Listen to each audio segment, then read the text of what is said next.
നമസ്കാരം. കാല് വാരുന്നെങ്കിൽ ദേ ഇതുപോലെ അന്തസ്സായിട്ട് മനോരമയെ പോലെ കാല് വാരണം. ഇന്നിപ്പോ ബീഹാർ തെരഞ്ഞെടുപ്പിൽ ഇത്രയും ദിവസം കോൺഗ്രസിനെ വാഴ്ത്തിപ്പാടിയ മനോരമ ഇന്നിപ്പോ റിസൾട്ട് വന്നതിന് ശേഷം എത്ര മ്ലേച്ഛമായിട്ടാണ് രാഹുൽ ഗാന്ധിയെ പരിഹസിക്കുന്നത് നോക്കിയത്.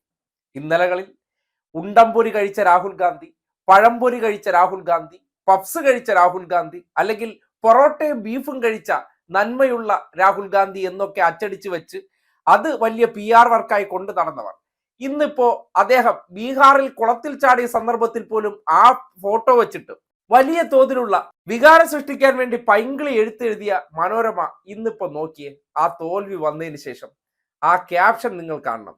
ഈ കുലംകുത്തികൾ അല്ലെങ്കിൽ കൂടെ നിന്ന് കാലുവാരുന്നവർ ആരാണെന്ന് നോക്കണമെങ്കിൽ മനോരമയെ കണ്ടു പഠിക്കണം.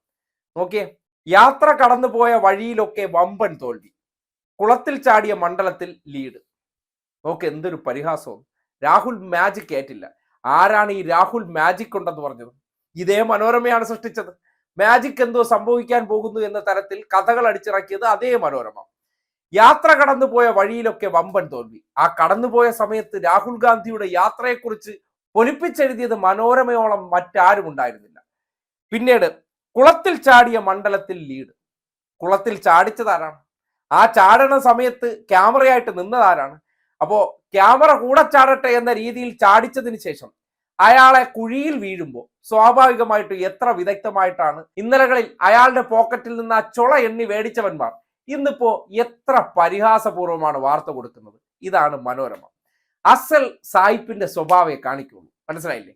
ആ സായിപ്പിന്റെ സ്വഭാവം കോൺഗ്രസ്സുകാരെ കൊണ്ട് പരമാവധി ഒപ്പിച്ചതിന് ശേഷം അവർ പറയുന്ന രീതിയിൽ സ്ക്രിപ്റ്റ് ഇട്ട് കോൺഗ്രസ്സുകാർ തുള്ളിക്കൊടുക്കും.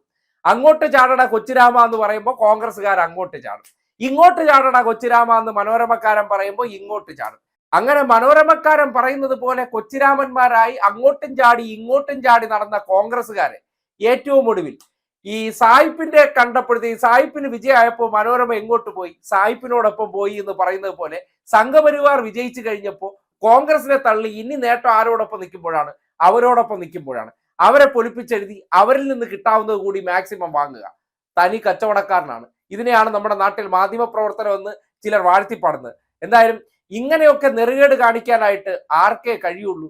മനോരമയ്ക്കേ കഴിയുള്ളൂ. അല്ലെങ്കിൽ ഇന്നലകളിൽ രാഹുൽ ഗാന്ധി ചെയ്ത ഈ പ്രവർത്തനമൊക്കെ പരിഹാസമാണ് എന്ന് പറയാതെ അദ്ദേഹത്തെ കൊണ്ട് പപ്സ് കഴിപ്പിച്ചും പല സ്പോട്ടുകളിലും ആളെ നിർത്തി ജീരകമുട്ടായി ഒഴിപ്പിച്ചും അല്ലെങ്കിൽ മധുരം വിളമ്പിച്ചും അല്ലെങ്കിൽ പൊറോട്ടയും ബീഫും കഴിപ്പിച്ചും ഈ കാണുന്ന ചായക്കടകളിലെല്ലാം അദ്ദേഹത്തിന്റെ സിംപ്ലിസിറ്റിക്ക് വേണ്ടി പലതരത്തിൽ സ്ക്രിപ്റ്റ് ഇട്ട് ഫോട്ടോഷൂട്ട് നടത്തി പൊലിപ്പിച്ചെഴുതിയവർ ഇന്ന് പരിഹസിക്കുന്നുണ്ടെങ്കിൽ ഇന്നലകളിൽ ഇവർക്ക് വേണ്ടി ആ കഥാപാത്രം കെട്ടിയാടാൻ നിന്നുകൊടുത്ത രാഹുൽ ഗാന്ധിയെ കുറിച്ച് ഒന്ന് ആലോചിച്ച് നോക്കിയേ. അയാളെ സമൂഹത്തിന്റെ മുന്നിൽ ഇത്തരം വീഡിയോകൾ അല്ലെങ്കിൽ ഇത്തരം ചിത്രങ്ങൾ സൃഷ്ടിച്ച് പരിഹാസ്യനാക്കിയതിന് പുറമെ ഏറ്റവും ഒടുവിൽ അവർ കൂടി പരിഹസിക്കുകയാണ്.